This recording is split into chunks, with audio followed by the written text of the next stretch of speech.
The sky had been threatening a storm all day, thick, dark clouds rolling in like an advancing army. I'd always loved thunderstorms.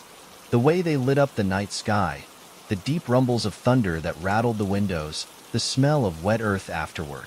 There was something strangely calming about watching them from inside, where I was safe, where I could feel like an observer rather than a part of the chaos. That night, my parents were out of town, leaving me home alone for the first time in years.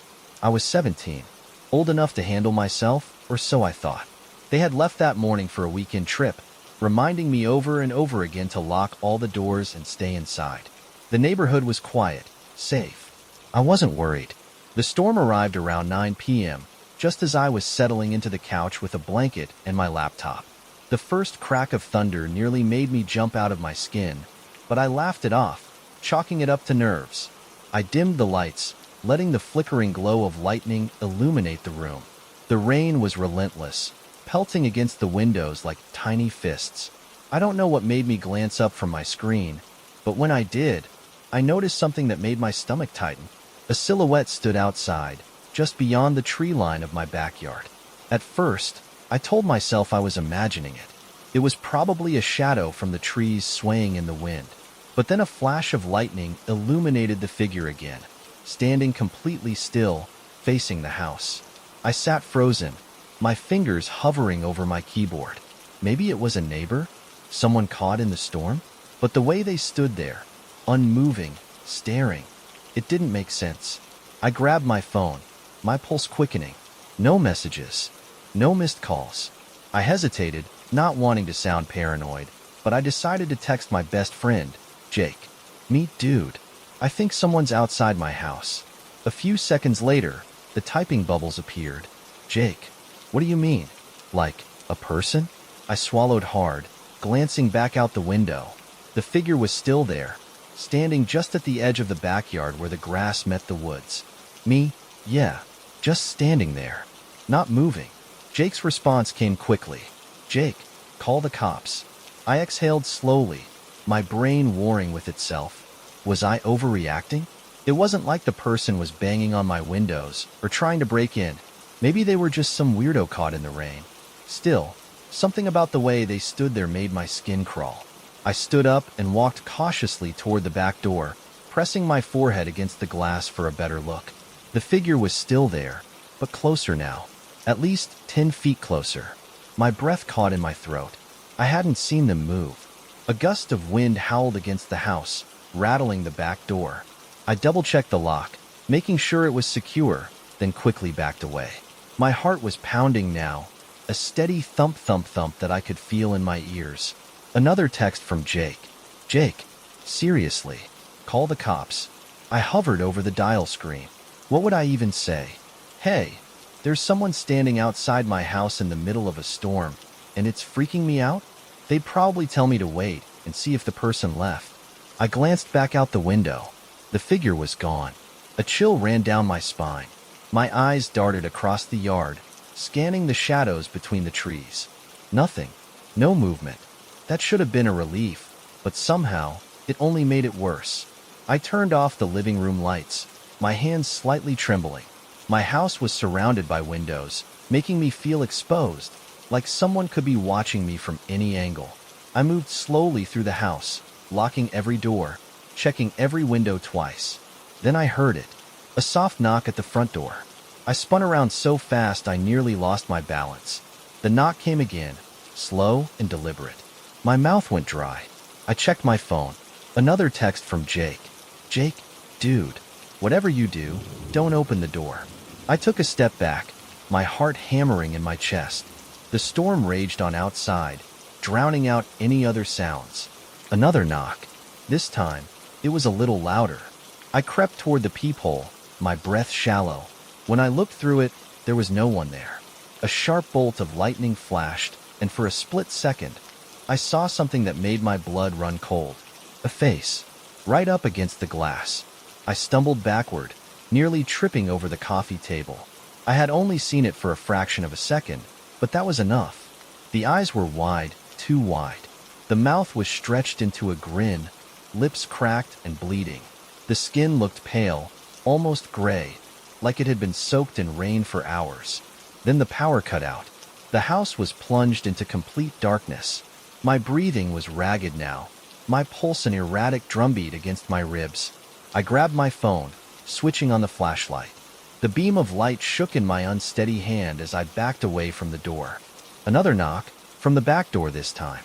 I whirled around, the flashlight trembling as I pointed it toward the kitchen.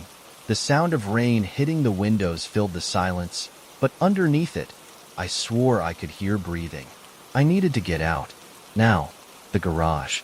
If I could get to my car, I could get the hell out of here. As quietly as I could, I crept toward the garage door.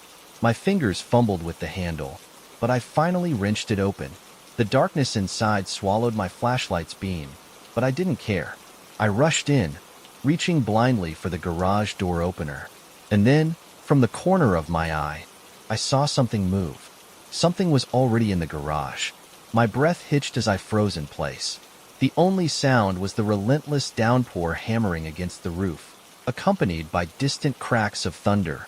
My flashlight trembled in my grip as I slowly swept it across the garage, the beam casting long, jagged shadows against the walls. Something had moved. I was sure of it. The air in the garage felt thick, suffocating, as if it carried something unseen, something wrong.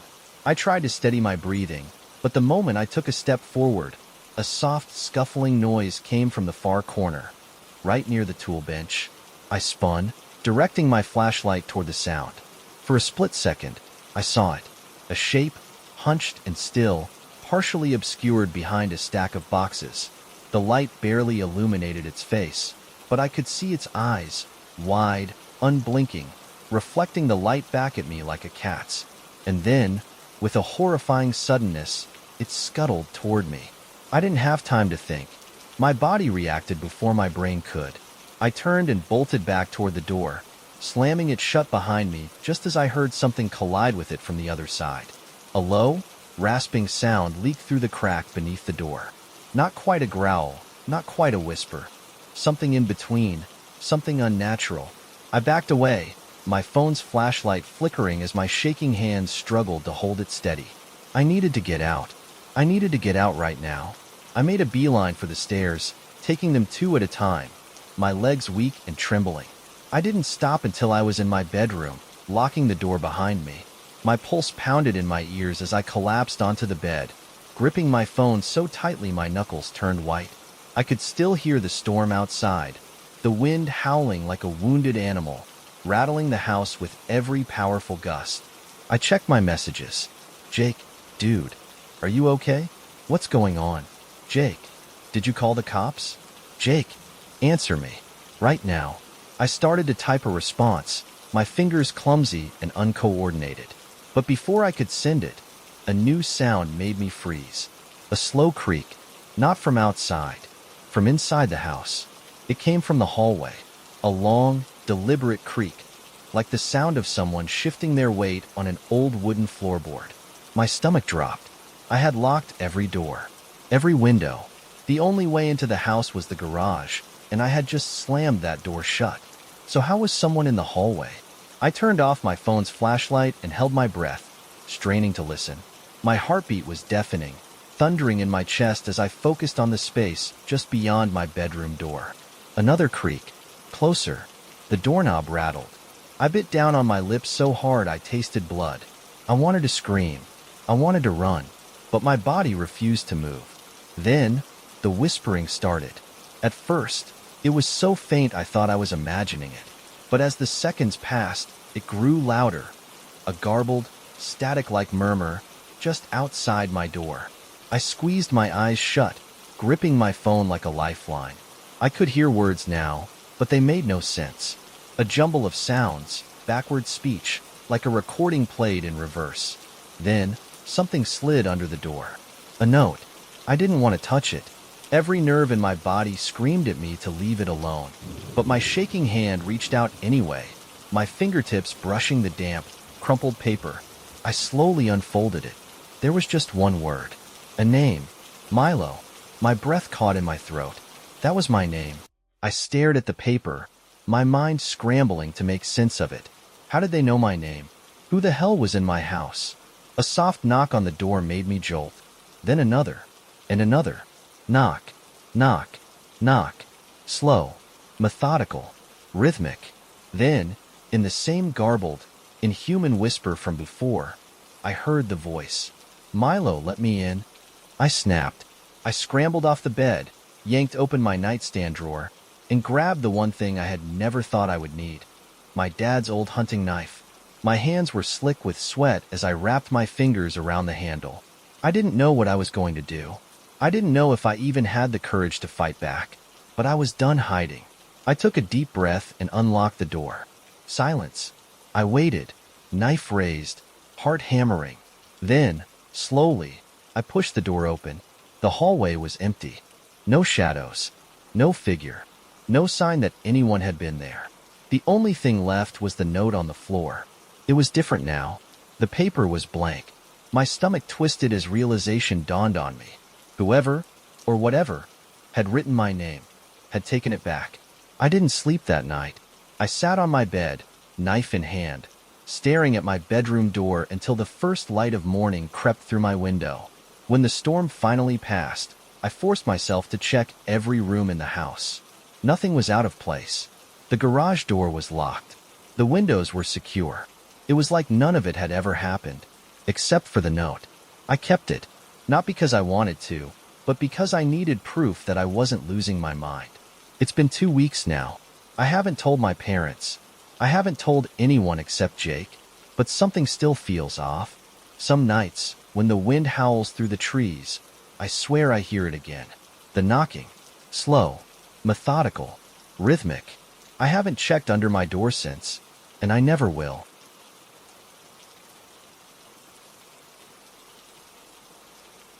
I used to love thunderstorms, the kind that rolled in late at night, filling the sky with bright veins of lightning, the deep booms of thunder shaking the house just enough to remind you how small you were. There was something comforting about it, something that made staying inside feel safer. But now, when I hear thunder rumbling in the distance, my stomach tightens, because I know what the storms bring, and I know that when the power goes out, it comes back. It happened last fall, during one of the worst storms I can remember. My mom had gone out of town for the weekend to visit my aunt, leaving me alone with my grandparents. I had lived with them most of my life since my dad had never been in the picture, and I was close with both of them. They were the kind of grandparents who left me alone as long as I didn't do anything too stupid. That night, the rain started around midnight, tapping steadily against my window. I was up late, lying in bed, scrolling through Reddit, wrapped in my blanket with one earbud in. The storm outside was relaxing, distant. It felt like background noise to the dim glow of my phone screen. Then, right around 2:30 a.m., the power went out. I sighed, tossing my phone onto the nightstand. My battery was at 19%, and without Wi-Fi, there wasn't much else to do. The house was pitch black, save for the occasional flicker of lightning through my window. I could hear the wind now, rattling the old glass, making the tree branches outside scratch against the siding. I decided to get up and grab some water before trying to sleep. As I swung my legs out of bed and reached for my phone's flashlight, I felt a change in the air. The house was too quiet. The storm outside was still raging, but inside, it felt like the house was holding its breath. My grandparents' room was down the hall, and usually, I could hear my grandpa's faint snoring through the walls. But now, nothing. I brushed off the unease and stepped into the hallway. It was freezing, colder than it should have been. I wrapped my arms around myself as I made my way toward the kitchen. The house was old, built back in the 50s, and the wooden floors creaked beneath my feet as I walked. As I passed the living room, I caught a glimpse of something off. The patio door was open. Not wide open, just barely cracked, swaying slightly with the wind. My chest tightened. I knew that door had been locked before I went to bed. My grandparents were paranoid about security. They double-checked every door and window before going to sleep. I took a shaky step forward, my phone's flashlight barely cutting through the darkness. The rain whipped violently outside, making the trees lurch and sway. The wind howled through the opening, sending an unnatural chill down my spine. I reached for the door handle, then I hesitated. Something didn't feel right. The air outside felt wrong, Like the storm wasn't the only thing moving out there. My fingers hovered over the handle, and for some reason, I found myself peering into the glass instead of closing the door. That's when I saw it. A face. Not directly outside, but further back in the yard, just beyond the reach of the porch light. It was too pale, almost gray, with eyes that looked empty, not reflecting the light, not catching the glow of the storm, just dark and hollow. I stumbled backward, my breath catching in my throat. My phone slipped from my fingers, landing with a soft thud on the carpet. I scrambled to pick it up, my heart slamming against my ribs. When I shined the light back toward the yard, the face was gone. The storm raged on. The trees swayed, but nothing was there. I slammed the patio door shut, locking it, my hands trembling. I told myself it was a trick of the light. A shadow, a tree branch, something explainable, but I didn't believe it. I grabbed my glass of water and went straight back to my room, locking the door behind me. I pulled the blanket over my head, gripping my phone like a lifeline. I told myself it was just my imagination, that I was overreacting. Then, at exactly 3:12 a.m., I heard it. A soft, deliberate tap, tap, tap against my window. I squeezed my eyes shut, my pulse roaring in my ears. I was on the second floor. There was no way. Then another tap, and another. I told myself it was the storm, the wind, the branches scraping against the house. But deep down, I knew better. I didn't move. I didn't breathe. And after a few agonizing minutes, the tapping stopped. Silence. I don't remember falling asleep, but I must have, because the next thing I knew, I was jerking awake to the sound of my grandfather's voice. "Kid, what are you doing?" I blinked groggily, my mind still hazy. Morning light was streaming through the window. The storm had passed. I sat up, my blankets tangled around me. "What?" He frowned, arms crossed. "You left the patio door wide open last night." My stomach dropped. "No," I said quickly. "I locked it. I remember locking it." But the look on his face told me otherwise. "I found it swinging in the wind at sunrise," he said. "Water all over the floor. I felt like I was going to be sick. I had locked that door. I had locked that door." I threw the blankets off me and ran downstairs. My heart pounded as I skidded to a stop in the living room. The patio door was closed now, but I could see where the rain had blown in, soaking the carpet. Then I noticed something else. Footprints. Not mine. Not my grandpa's. Bare footprints. Leading from the door. To the stairs. To my bedroom. I stared at them, my breath coming in short, panicked gasps. And then, just as my grandpa stepped beside me, we both heard it. A faint, distorted tap, tap, tap against the patio door. The footprints stopped at my room, but whoever, or whatever, had been in the house wasn't gone. It was still outside, waiting. And the next time the storm came back, I knew it would try again. The sound was faint, barely audible over the wind that still rattled the windows. Tap, tap, tap. It came from the patio door, slow and deliberate, like whoever, or whatever, was on the other side wanted me to hear it. I stood frozen, my breath shallow, my mind racing with explanations. Maybe it was a branch caught in the wind. Maybe the storm had left something banging against the glass. But deep down, I knew better. My grandpa was still standing beside me, staring at the patio door with a furrowed brow. His hand tightened around the coffee mug he'd been holding. "You see those?" I whispered, barely able to get the words out. His gaze followed mine to the bare footprints on the carpet, leading from the patio door to the stairs, to my room. He didn't answer. Instead, he moved toward the door. A spike of panic shot through me. I grabbed his arm, my fingers digging into the fabric of his flannel. "Wait, don't." He shook me off gently, his expression unreadable, and stepped closer to the glass. His fingers hovered near the lock, and for a horrifying second, I thought he was actually going to open it. Lightning flashed in the distance, illuminating the backyard for a brief moment. The space beyond the patio door was empty. No movement. No figure standing at the tree line. Nothing. The rain had stopped, leaving the yard soaked and muddy. The wind had died down, but the air still felt heavy, like the storm hadn't really left. I swallowed hard as my grandpa reached out and yanked the curtains shut. His voice was calm, but I didn't miss the way his knuckles had turned white around the coffee mug. "Storm's over," he said. "Forget about it." I wanted to scream. Forget about it? Forget about the footprints leading to my bedroom? Forget about the face I saw outside? But I didn't argue. I just stood there, gripping my arms, trying to suppress the violent shaking in my hands. I didn't know what was worse, that something had been in the house last night, or that my grandpa knew it too, and wasn't saying a damn thing. I didn't go back to sleep. Instead, I spent the rest of the morning curled up on the couch, barely touching my breakfast, my mind replaying every single detail of the night before. My grandmother was up by then, humming in the kitchen like everything was normal. My grandpa never mentioned the footprints. By noon, the sun was out, making the horrors of last night feel almost ridiculous. Almost. I told myself maybe I really had forgotten to lock the door. Maybe the footprints were mine, even though I knew they weren't. I clung to that lie for the rest of the day. But when night fell and the storm clouds rolled back in, I knew the lie wouldn't save me. It started again around 1:45 a.m. The power went out. I had been staring at my ceiling for hours, unable to sleep, my body on edge from the night before.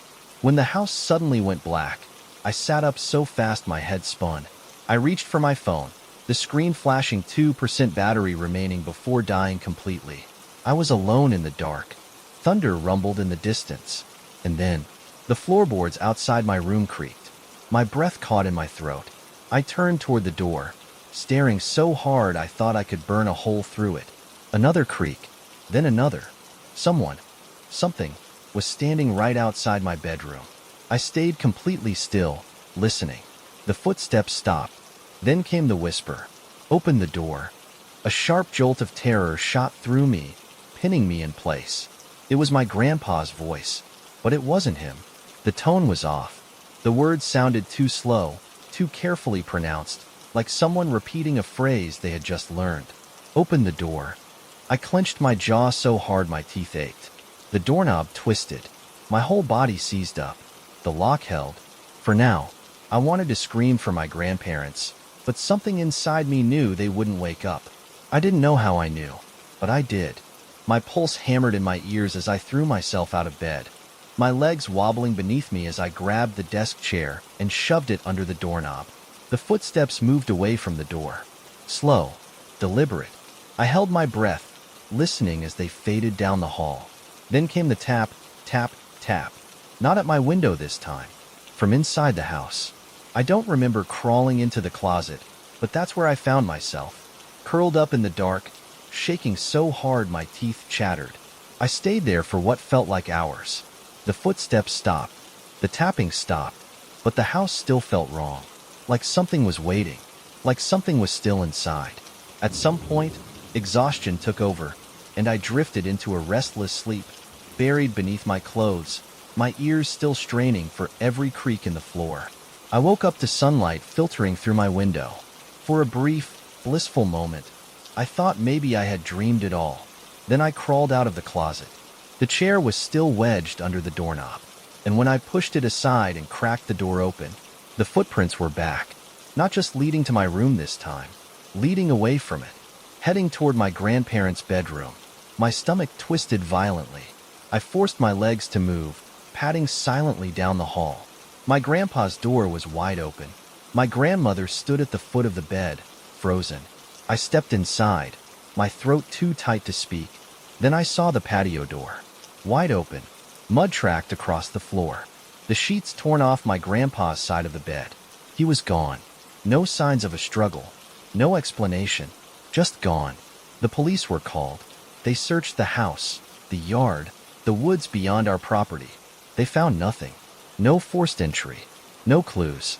Just a single bare footprint in the backyard. Bigger than mine. Bigger than my grandpa's. Bigger than any human footprint should have been. I never spent another night in that house. I never saw my grandpa again. But sometimes, when a storm rolls in late at night, when the wind howls just right, rattling the windows, I swear I hear a faint, deliberate tap, tap, tap. And in the shadows beyond my bedroom door, I know something is still waiting.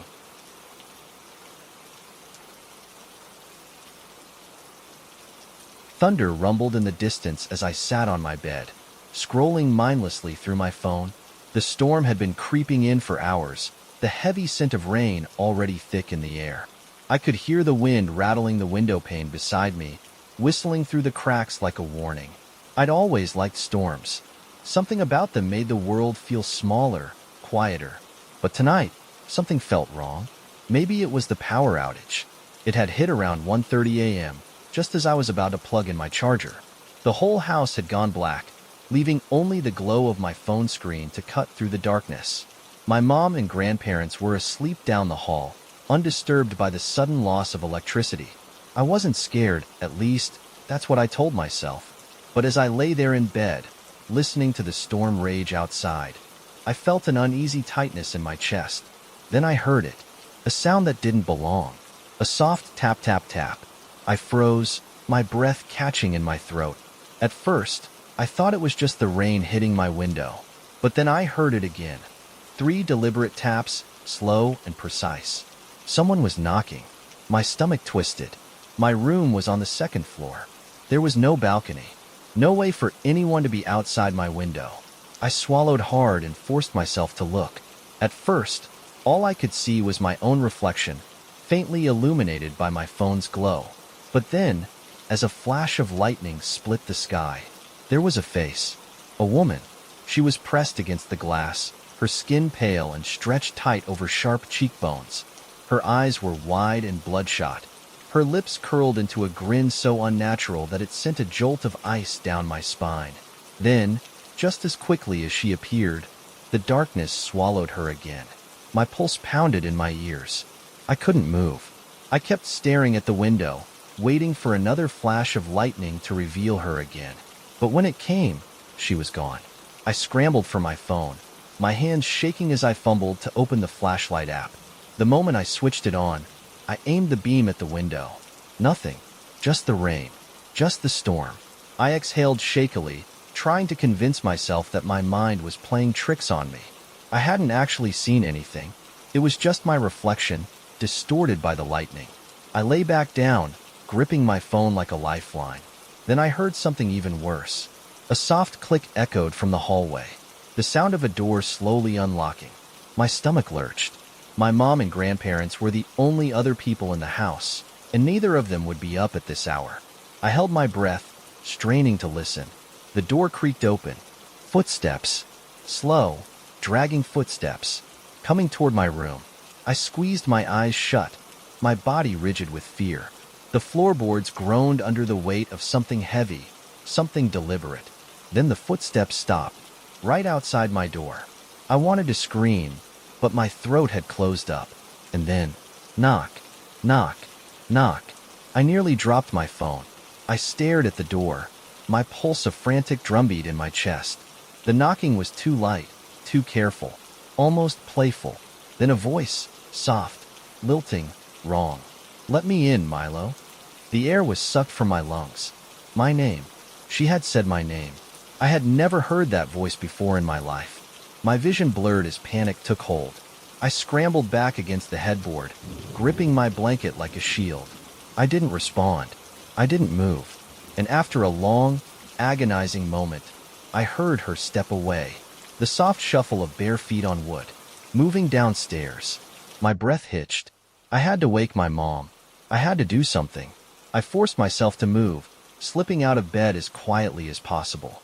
My entire body was trembling as I crept toward the door, pressing my ear against it. Silence. Then, from downstairs, a loud crash. I nearly jumped out of my skin. The sound of something shattering, breaking apart echoed through the house. Then, the front door unlocked. I flung my door open, bolting toward my mom's room. I had to wake her up. I burst through her door, shaking her violently. "Mom, Mom, wake up." She groaned, disoriented. What is it?" But before I could explain, the storm outside reached a deafening roar. The wind shrieked through the trees, and then the power came back on. The sudden flood of light stung my eyes. My mom sat up, rubbing her temples. "Jesus, Milo, what's wrong?" I looked around wildly. The house was exactly the same. Untouched. No broken glass. No open door. No sign that anyone had ever been inside. I stood there, panting, trying to make sense of what had just happened. Had I imagined all of it? My mom sighed, her irritation growing. Milo, you're scaring me. What happened? I opened my mouth to explain, but then I stopped. Something felt off. The storm outside had died down, but the air inside the house felt different, heavy. I took a shaky step toward the window, peering outside. The rain had slowed to a drizzle, the trees swaying gently in the wind. Then my stomach dropped. There she was, standing at the edge of the yard. The woman, still watching, her head tilted slightly, her bloodshot eyes locked onto mine. And then, slowly, she raised one hand and waved. I stumbled backward, gasping for air. My mom followed my gaze, her brow furrowing. What are you looking at? I turned back to the window. She was gone. My mom sighed. You must have had a nightmare. Go back to bed. Okay? We'll talk about this in the morning. I wanted to argue, to scream, but I didn't. I just nodded slowly, my body still shaking. I knew what I had seen, and I knew without a doubt that she wasn't gone. She was still out there, waiting. I didn't sleep.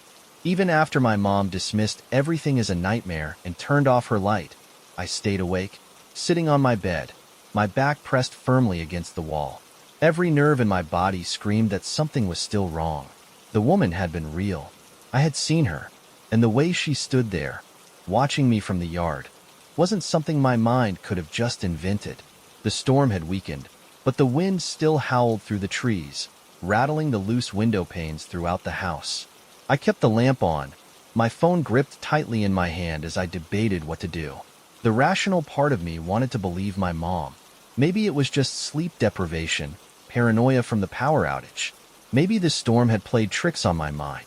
But another part of me, the part that still felt her cold, empty stare burning into me, knew better. Then, somewhere outside, a branch snapped. I flinched, my pulse spiking. My room was at the back of the house, facing the tree line. I crawled toward the window, moving slowly, carefully, like a child sneaking peeks at the monster under their bed. The yard was dark, but the streetlight on the corner cast just enough of a glow for me to see the edge of the woods. At first, I didn't see anything, just the trees swaying, the rain-soaked ground shimmering under the dim light. Then, another flash of movement. I sucked in a sharp breath. She was back. The woman stood at the tree line, half hidden by the shadows. She was closer now. I could see her in the faint light, her clothes hanging loose and damp around her thin frame, her skin pale as death. Her lips were moving, whispering. Even though I couldn't hear a single word, I could feel them. Then, slowly, she started walking toward the house. I scrambled backward from the window, my heart nearly hammering out of my chest. She was coming. I fumbled for my phone, my fingers shaking as I tried to call Jake. The screen glowed in the dark, my reflection staring back at me as I tapped his name. The ringing felt endless. Pick up, pick up, pick up. Finally, his groggy voice came through. Dude, what time is it? Jake. I could barely breathe. There's someone outside my house. That woke him up. I heard rustling on the other end as he sat up. What? Who? I peeked out the window again. She was standing directly under the streetlight now, closer than before. She wasn't moving anymore, just staring. I don't know, I whispered. It's this woman. She was at my window earlier. I saw her, man. She knocked on my door. Jake cursed. Did you call the cops? No, I don't know. What if they don't believe me? What if? Tap. My whole body locked up. It had come from the window. Tap, tap. I turned slowly. She was there, her face pressed against the glass, smiling. I dropped my phone. Her lips parted, and I swore I could hear her whispering again. But her voice was inside my head. The words were backwards, garbled, like an old radio playing in reverse. I couldn't move. I couldn't breathe. Then, without breaking eye contact, she started crawling up the wall. I choked on a scream. She wasn't climbing. She was crawling, her body moving in unnatural jerks, her fingers clawing at the wood as she hoisted herself toward the roof. I snatched my phone off the floor, my hands slick with sweat. "Jake," I gasped. She's climbing the F***King house." The call dropped. The power went out again. Darkness swallowed the room. The only light now was from the occasional flicker of lightning outside. Then, from above me, the sound of slow, deliberate footsteps on the roof. I ran. I didn't care how much noise I made. I bolted for my mom's room, throwing the door open so hard it smacked against the wall. She shot up, startled. "Milo, what the hell?" "She's on the F***King roof." I was shaking so badly I could barely get the words out. "Mom, I saw her, she..." Boom. The sound came from above, shaking the entire house. Something heavy had just dropped onto the roof. My mom's face paled. "Go wake Grandpa. Now." I sprinted down the hall, nearly slipping on the hardwood as I reached my grandparents' door. I pounded on it, screaming for them to wake up. A second later, my grandfather yanked it open, his face creased with sleep. "Milo, what's wrong?" Before I could answer, scratch. Long, slow scraping sounds from the ceiling above us. My grandfather froze. His eyes flickered toward the noise, his lips pressing into a thin line. Then he moved fast. He grabbed me by the arm and shoved me behind him, reaching into the closet. A moment later, he pulled out something I'd never seen before. A shotgun. "Stay behind me," he muttered, cocking it. The scraping stopped. Everything was dead silent. The three of us stood in the hallway, breathless, waiting. Then, from the living room, bang, bang, bang. Something was pounding on the front door. My grandfather motioned for us to stay put. Slowly, carefully, he moved down the hall, raising the shotgun. My mom and I followed at a distance, hearts hammering. The banging stopped. Then, from the other side of the door, a voice. Her voice. "Milo." My stomach twisted violently. "Let me in, Milo. I just want to talk." My grandfather didn't hesitate. He swung the door open and raised the shotgun. No one was there. Just the storm. Just the empty, rain-soaked porch. I swallowed hard, stepping closer. Then I noticed something. The doorknob was wet. Not from rain. From something thick and dark. I didn't want to look. I knew what I would see. Bloody fingerprints. The wind howled, rattling the trees. A sick feeling churned in my gut. She was still here. Watching. Waiting. And she wasn't done with me yet.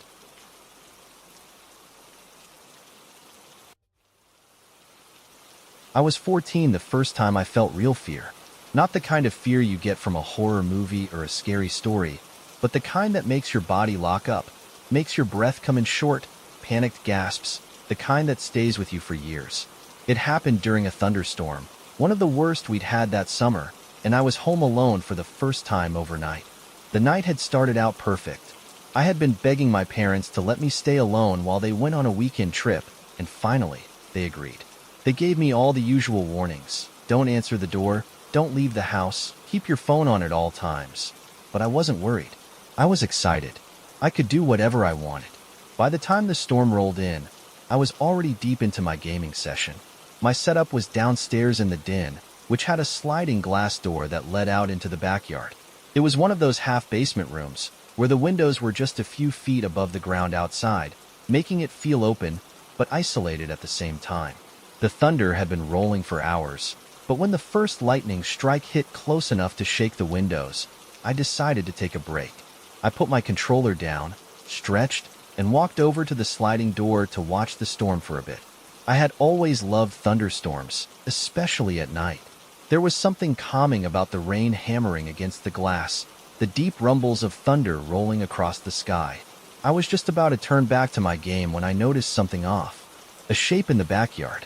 At first, I thought it was a tree branch swaying in the wind, but as my eyes adjusted, I realized it was something else.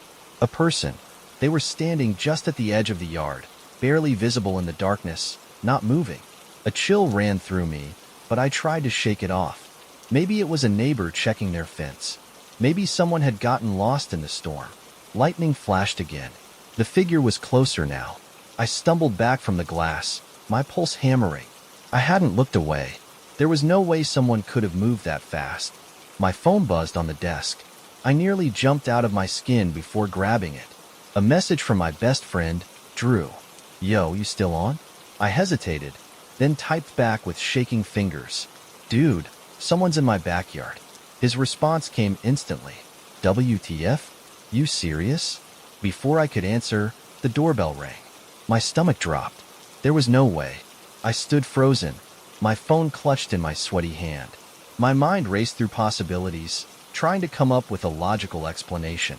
Maybe it was just a coincidence. Maybe it was a delivery or... The doorbell rang again. 3 times. Slow. Deliberate.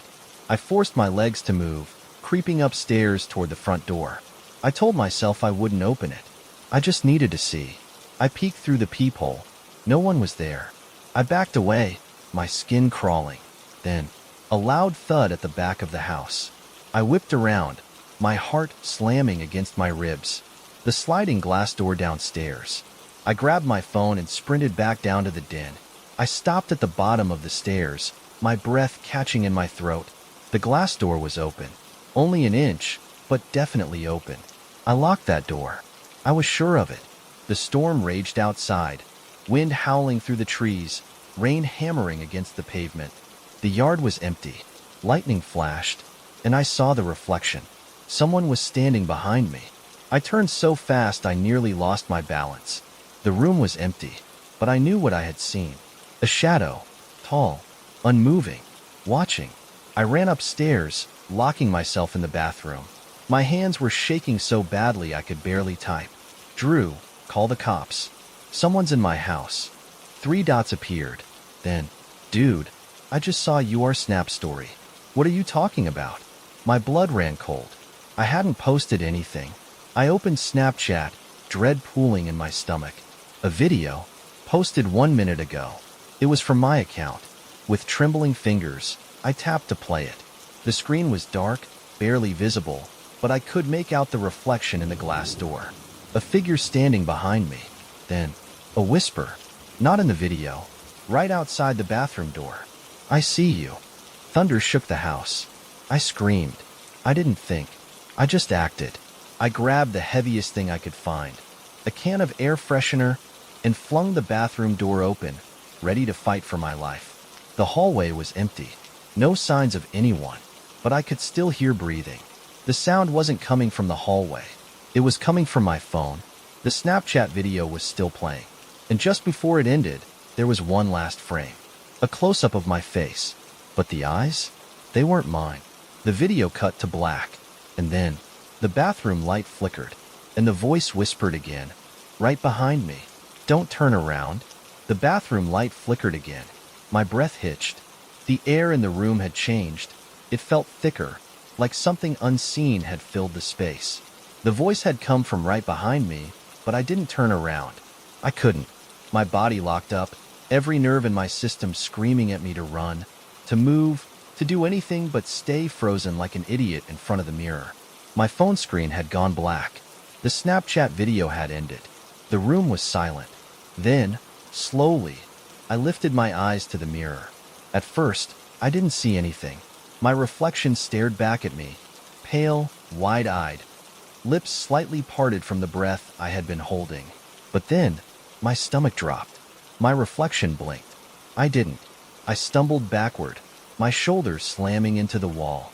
The second I moved, the light cut out completely. The only thing left was darkness. And then, the whisper came again. Closer. "I see you." I screamed. I wasn't thinking anymore. Instinct took over. I threw myself toward the door, ripping it open so hard it nearly cracked against the wall. I sprinted into the hallway, nearly tripping over my own feet. The house was completely dark. I turned on my phone's flashlight, my hands shaking so badly the light jerked violently across the walls. Empty. The hallway was empty. But that didn't make sense. I heard it. I felt it. There was something in that bathroom with me. I gritted my teeth, trying to keep myself from hyperventilating. I had to get out of here. Now, I bolted down the stairs, taking 2 at a time, nearly falling in my panic. My only thought was get to the front door. My fingers fumbled with the lock, but the second I reached for the handle, a loud bang came from behind me. I spun around, my flashlight swinging wildly over the living room. Nothing. Then another bang. The sliding glass door. My heart shot into my throat. I didn't want to look. But I did. And I saw him. The man from the backyard. He stood inside the house now, just beyond the threshold of the sliding glass door. He wasn't wet anymore. His clothes were dry, his face still stretched in that impossible grin. His head was tilted at an unnatural angle, like he was trying to listen to something only he could hear. Then he moved. Not walked, not stepped, just glitched. 1 second, he was by the door. The next, he was closer. My body reacted before my brain could process it. I grabbed the nearest thing, a lamp from the side table, and hurled it at him. It passed right through him. No impact, no reaction, like he wasn't even there. A strangled gasp escaped my throat. I turned and sprinted upstairs, my muscles burning, my legs moving on pure survival instinct. I dove into my bedroom, slammed the door, locked it, and shoved my dresser in front of it. Silence. The only sound was my own ragged breathing. I pressed my back against the wall, gripping my phone like a lifeline. I had no signal. The storm was still raging outside, lightning flashing, thunder rattling the windows. Then, from under my bed, a whisper, "Let me in." I choked back a sob. No, no, no, no, no. I didn't move. I didn't breathe. I kept my phone light pointed at the floor, terrified that if I lowered it, I'd see something that shouldn't be there. Then, from outside the bedroom door, a knock. 3 slow, deliberate taps. Then a voice. Not the distorted whisper, not the thing from under the bed, but my mom. "Honey." My stomach turned over. That was impossible. My parents weren't coming back until tomorrow morning. "Sweetie, why is your door locked?" Tears burned in my eyes. I squeezed them shut, shaking my head violently. It wasn't her. It wasn't her. I clenched my jaw so hard it hurt. Then, in the quietest voice I could manage, I whispered, "You're not my mom." Silence. Then, a slow creak as the doorknob twisted. The lock held. A long, horrible pause. And then, laughter. Not from outside the door. Not from under the bed. But from inside the room. Right. Behind. Me. The lights flickered violently. I felt the presence before I saw it. I turned my head just slightly, and I saw myself, standing in the mirror, but I hadn't moved. The reflection of me was grinning, and then, as lightning flashed through the window, I watched as the reflection stepped out of the mirror. I don't remember screaming. I don't remember running. I just remember waking up outside in the storm, lying in the grass, soaked to the bone. My neighbor was shaking me, asking if I was okay. The house was empty when the cops arrived. No signs of a break-in, no footprints, no evidence that anyone had been there at all. But I know what I saw. And sometimes, when the storms come back, when the thunder rolls and the lightning flashes, I see him again, watching, waiting, and smiling.